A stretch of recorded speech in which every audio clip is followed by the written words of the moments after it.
जय। ऋषि शर्मा ब्रह्मा जी की कथा। पार्वती जी ने पूछा कि हे वत्स, माघ महीने में किस गणेश की पूजा करनी चाहिए तथा इसका क्या नाम है।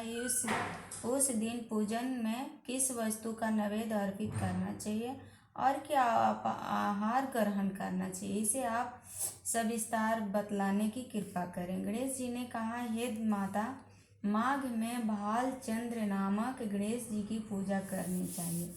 इनका पूजा पोष सोपचार विधि से करनी चाहिए। माता पार्वती इस दिन तिल के 10 लड्डू बना ले, 5 लड्डू देवता को चढ़ावे और शेष 5 ब्राह्मण को दान देवे।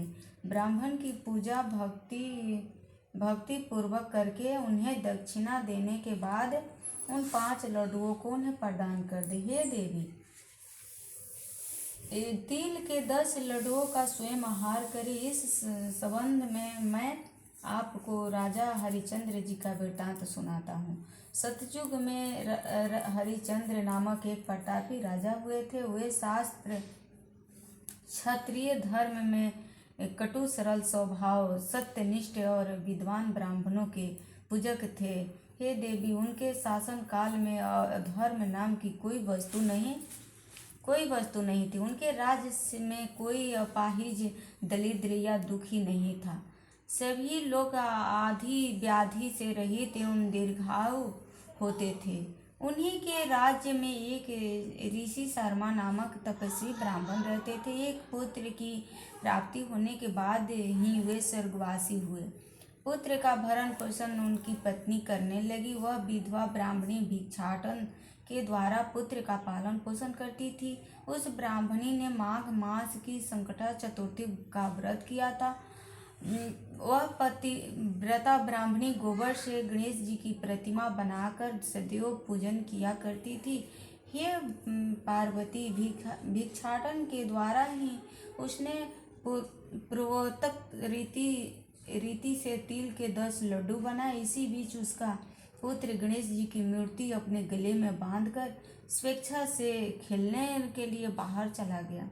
तब वह नर पिशाच कुम्हार ने उस ब्राह्मणी के 5 वर्षीय बालक को जबरन पकड़कर अपने आवा में छोड़कर मिट्टी के बर्तनों को पकाने के लिए उसमें आग लगा दी।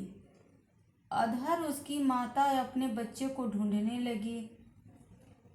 उसे न पाकर वह बड़ी व्याकुल हुई। वह ब्राह्मणी विलाप करती हुई गणेश जी की प्रार्थना करने लगी। हे गणेश जी, विशाल शरीर वाले, हे सूर्य नारायण की लाली के सदृश कांतिशाली, हे सुंदर जटा समूह के धारण करने वाले, आप इस दुखनी की रक्षा कीजिए।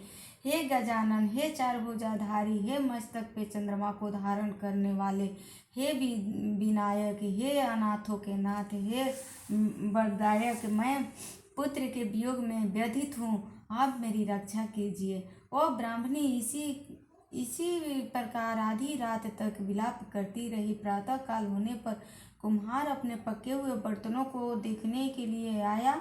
जब उसने अपनी आँख खोलकर देखा तो उसमें जांग भर पानी जमा हुआ पाया और इससे भी अधिक आश्चर्य उसे जब हुआ कि उसमें बैठे एक खेलते हुए बालक को देखा। ऐसी अद्भुत घटना को देखकर वह भयवश कांपने लगा और इस बात की सूचना उसने राज दरबार में दी। उसने राज्यसभा में अपने कृत्य का वर्णन किया, कुकृत्य का वर्णन किया। कुम्हार ने कहा कि हे महाबहू, हे प्रज्वलित अग्नि के समान तेजवान, हे महाराज हरिश्चंद्र, मैं अपने दुष्कर्म के लिए वध के योग्य हूँ। उसने आगे कहा, हे महाराज, कन्या के विवाह के लिए मैंने कई बार मिट्टी के बर्तन पकाने के लिए आवा लगाया, परंतु मेरे बर्तन कभी भी नहीं पके और सदैव कच्चे ही रह गए।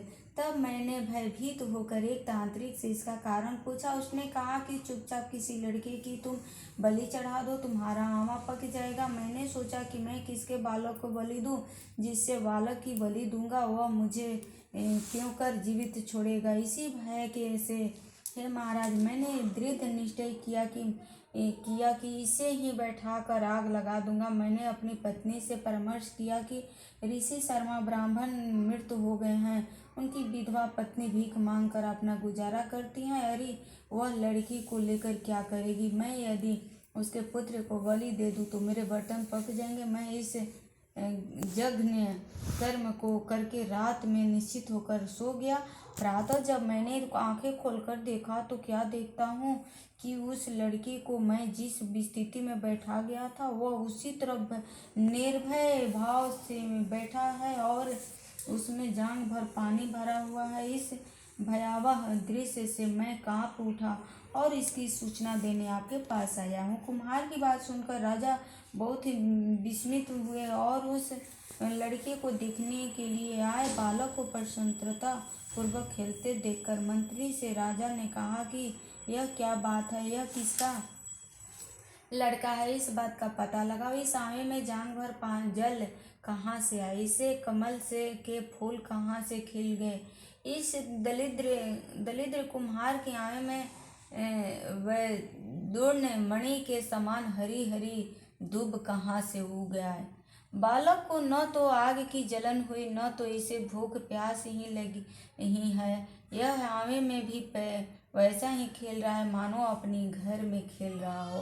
राजा इस तरह की बात कर ही रहे थे कि वह ब्राह्मणी वहां बिलखती हुई आ पहुंची। वह कुम्हार को कोसने लगी। जिस प्रकार गाय अपने बछड़े को देखकर रंभाती है, ठीक वही अवस्था उस बुढ़िया की थी। वह बुढ़िया बालक को गोद में लेकर प्यार करने लगी और कांपती हुई राजा के सामने बैठ गई। राजा हरिश्चंद्र ने पूछा कि हे ब्राह्मणी, इस बालक के न जलने का क्या कारण है? क्या तू कोई जादू जानती है अथवा तूने कोई धर्माचरण किया है जिसके कारण बच्चे को आँच तक न आई? राजा की बात सुनकर ब्राह्मणी ने कहा कि हे महाराज, मैं कोई जादू टोना नहीं जानती और न तो कोई धर्माचरण, तपस्या, योग या दान आदि की प्रतिक्रिया की जानती हूँ। हे राजन, मैं तो संकट नाशक गणेश चतुर्थी का व्रत करती हूँ। उसी व्रत के प्रभाव से मेरा पुत्र जीता जागता बच गया। ब्राह्मणी की बात सुनकर राजा ने कहा कि मेरे राज्य के संपूर्ण जानता है संकट नाशक गणेश चतुर्थी का व्रत करे, इसमें मेरी पूर्ण सम्मति है। राजा ने उसकी परिक्रमा करते हुए कहा कि हे पतिव्रते, तू धन्य है। राजा ने संपूर्ण नगरवासियों को गणेश जी का व्रत करने का आदेश दिया। इस आश्चर्यजनक घटना के कारण सभी लोग उस दिन से प्रत्येक मास की गणेश चतुर्थी का व्रत करने लगे। इस व्रत के प्रभाव से ब्राह्मणी ने अपने पुत्र के जीवन को पुनः पाया। इतना कहने के बाद श्री कृष्ण ने कहा, हे युधिष्ठिर, आप भी सर्वोत्तम व्रत को कीजिए। इस व्रत के प्रभाव से आपकी सभी कामनाएं पूर्ण होंगी।